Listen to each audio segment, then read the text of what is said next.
एक वीडियो आपको दिखाते हैं। ईरान ने अमेरिका पर हमले का एक वीडियो जारी किया है। रविवार को हुए हमलों का ये वीडियो कहानी बयां कर रहा है कि कैसे बड़े हमले किए गए। वीडियो में मिसाइल पर संदेश लिखा हुआ भी नजर आ रहा है और संदेश में लिखा है कि इस हारी हुई लड़ाई में ट्रंप की एकमात्र सफलता अमेरिकी ताबूत बनाने वालों और उनके सैनिकों के लिए व्हील चेयर बनाने वालों की बढ़ी हुई कमाई है। रविवार को कुछ ईरान की सेना ने कुछ फुटेजेस जारी किए थे और कहा था उसी दिन की मिसाइलें छोड़े जाते हुए इसमें दिखाया गया और ये कार्रवाई अमेरिका की आक्रामकता के जवाब में की गई थी।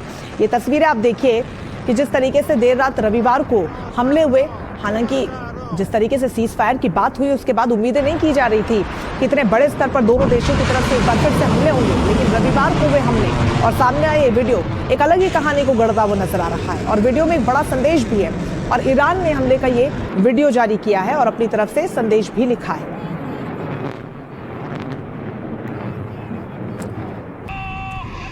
तो मिडिल ईस्ट से एक और बड़ा अपडेट आपको बता दें। तनाव के बीच आईआरजीसी का बड़ा दावा है। कुवैत में अमेरिकी सैन्य ठिकानों पर हमले का दावा किया गया है। बहरीन में भी यूएस सैन्य ठिकाने तबाह हुए हैं और कुल 8 ठिकानों तबाह करने का बड़ा दावा किया है। आईआरजीसी ने कहा है कि बैलिस्टिक मिसाइलों और ड्रोन से हमले किए गए हैं। तो आप देखिए कि इस पूरे मामले में लगातार जो दायरा है हमलों का वो बढ़ता जा रहा है। आपको बता दें कि मिडिल ईस्ट से जो तनाव की स्थिति बनी हुई है, बड़ा अपडेट आईआरजीसी के दावे से जुड़ा हुआ है, जहां पर कुवैत में अमेरिकी सैन्य ठिकानों पर हमला करने को लेकर आईआरजीसी ने बड़ा दावा किया है। तो वहीं बहरीन में भी यूएस सैन्य ठिकानों को तबाह करने को लेकर दावा है और बहरीन और साथ ही कुवैत को मिलाकर कुल 8 सैन्य ठिकाने ऐसे हैं जिनको तबाह किया गया है यूएस के। ये आईआरजीसी ने बड़ा दावा किया है। बैलिस्टिक मिसाइलों और ड्रोन से हमले करने का भी दावा किया गया, यानी कि पहले शुरुआत जब इस जंग की हुई थी, जो निशाने थे यानी अमेरिकी बेस, उनको एक बार फिर से निशाना बनाया जा रहा है ताकि एक बड़ी चोट अमेरिका को दी जा सके। तो वहीं ईरान ने खाड़ी देशों के साथ सुरक्षा सहयोग की पेशकश की है। ये बड़ी जानकारी सामने आ रही है। क्षेत्रीय सुरक्षा का ढांचा मिलकर बनाने की अपील की गई है। विदेश मंत्री अब्बास अराक्ची का बड़ा बयान भी सामने आया है और उन्होंने कहा है कि सुरक्षा समझौते में व्यापार और अर्थव्यवस्था भी शामिल हो। बाहरी सेनाओं की भूमिका का हालांकि उन्होंने विरोध किया है। तो खाड़ी में सुरक्षा सहयोग की पेशकश ईरान की तरफ से की गई है। क्षेत्रीय सुरक्षा का ढांचा मिलकर बनाने की अपील यहां पर ईरान की तरफ से की गई है। बता दें विदेश मंत्री अब्बास अराक्ची ने पूरे मामले में बड़ा बयान दिया और कहा है कि सुरक्षा समझौते में व्यापार और अर्थव्यवस्था को भी शामिल किया जाए। तो वहीं अमेरिका और ईरान के बीच चल रहे सैन्य तनाव को लेकर एक और बड़ा अपडेट सामने आ रहा है। हालांकि ये खबर सकारात्मक खबर है। अमेरिका और ईरान में तनाव कम करने की कोशिशें एक बार फिर से शुरू हो गई हैं। अमेरिका और ईरान एक दूसरे पर अब सैन्य हमले रोकने यानी कि सीज फायर पर फिर से सहमत हो गया है और दोनों पक्ष फिलहाल पीछे हटने को भी तैयार हैं। तनाव को कम करने और बातचीत को आगे बढ़ाने के लिए दोनों देशों के प्रतिनिधि मंगलवार को कतर की राजधानी दोहा में एक अहम बैठक भी करेंगे। यानी कि रविवार को जो हुए तेज हमले, उसके बाद एक बार फिर से बात सहमति बन चुकी है एक दूसरे पर हमले न करने को लेकर। प्रदीप दत्ता लगातार हमारे साथ जुड़े हुए हैं। प्रदीप, एक तरफ तो हमले करते हैं दोनों एक दूसरे पर, दूसरी तरफ फिर से सहमत हो जाते हैं। दुनिया इस वक्त सबसे ज्यादा कंफ्यूज है इन दोनों देशों के अलावा।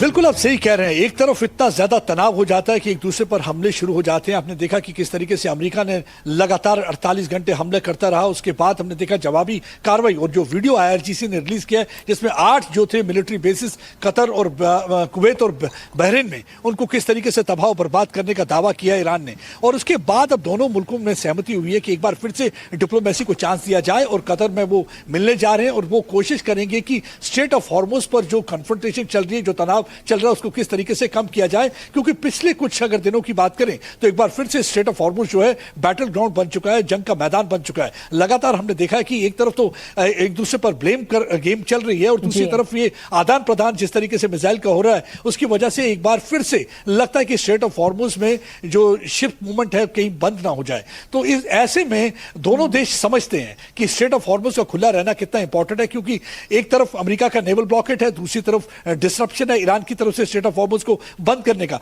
क्योंकि एक तरफ mass destruction, weapon of mass destruction की बात करते हैं, लेकिन ईरान एक चीज समझ चुका है, वेपन ऑफ मास डिस्ट्रक्शन वो यानी कि न्यूक्लियर बॉम्ब हासिल करे ना करे, लेकिन वेपन ऑफ मास डिस्ट्रप्शन यानी कि स्ट्रेट ऑफ हॉर्मुज पे जिस तरीके से बिल्कुल प्रदीप, और इसलिए भी आशंका और बढ़ जाती है कि एक तरफ तो हॉर्मुज खोलने पर दोनों की रजामंदी बन जाती है, दूसरी तरफ जब अमेरिका नाकाबंदी पीछे लेता है तो ईरान की तरफ से कार्गो शिप पर हमले कर दिए जाते हैं। इसलिए कंफ्यूजन की जो पूरी स्थिति है ये उत्पन्न हो रही है। बहुत शुक्रिया प्रदीप आपका तमाम जानकारी के लिए। तो दोनों देशों के बीच टकराव रोकने की कोशिश लगातार हो रही है, लेकिन सवाल यह है कि क्या यह कोशिश रंग लाएगी, क्योंकि एक तरफ डोनाल्ड ट्रंप का ईरान को फिर से विनाश की चेतावनी देना है, तो वहीं दूसरी तरफ IRGC ने पलटवार कर डाला है।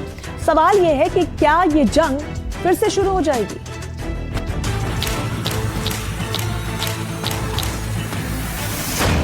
क्या फिर से ईरान अमेरिका के बीच खुली जंग शुरू होने वाली है?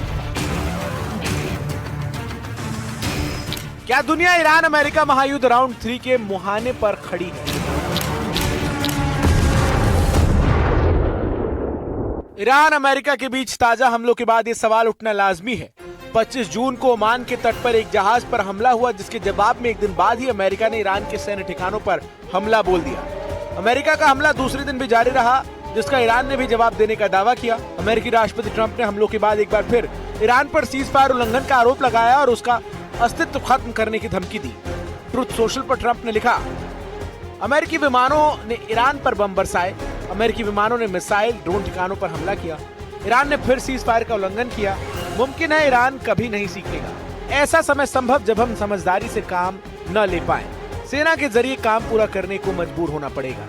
ऐसा हुआ तो ईरान का अस्तित्व खत्म हो जाएगा।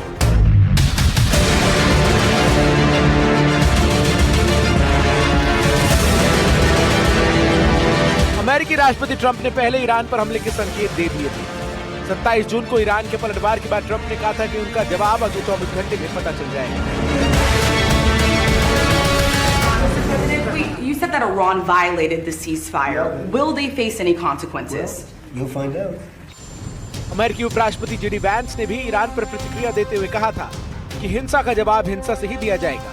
उन्होंने कहा कि ईरान ने सीजफायर समझौते पर दस्तखत किए, हमने उसका पालन किया। अगर उन्हें इस बात पर कोई मतभेद है तो समझौते को कैसे लागू किया जा रहा है तो वो फोन कर सकते हैं। इधर ईरान भी पीछे हटता नहीं दिख रहा। अमेरिकी हमलों के जवाब में उसने भी कुवैत और बहरीन के अमेरिकी सैन्य ठिकानों पर बैलिस्टिक मिसाइल और ड्रोन से हमले किए। IRGC ने अमेरिका पर युद्ध विराम उल्लंघन का आरोप लगाते हुए एक बयान जारी कर कहा है कि दुश्मन की हर कार्रवाई का करारा जवाब मिलेगा। हॉर्मुज में जहाजों की आवाजाही का कंट्रोल हमारे पास है। नियमों का उल्लंघन किया तो सख्त कार्रवाई होगी। युद्ध विराम का उल्लंघन समझौते के खिलाफ है। उल्लंघन हुआ तो डील की प्रक्रिया रुक जाएगी। दोनों देश एक दूसरे पर युद्ध विराम उल्लंघन के आरोप लगा रहे हैं। तो सवाल ये है कि क्या बातचीत से रास्ता निकलेगा? ये दुनिया एक और बड़े टकराव की ओर बढ़ रही है। PTTV के लिए ब्यूरो रिपोर्ट।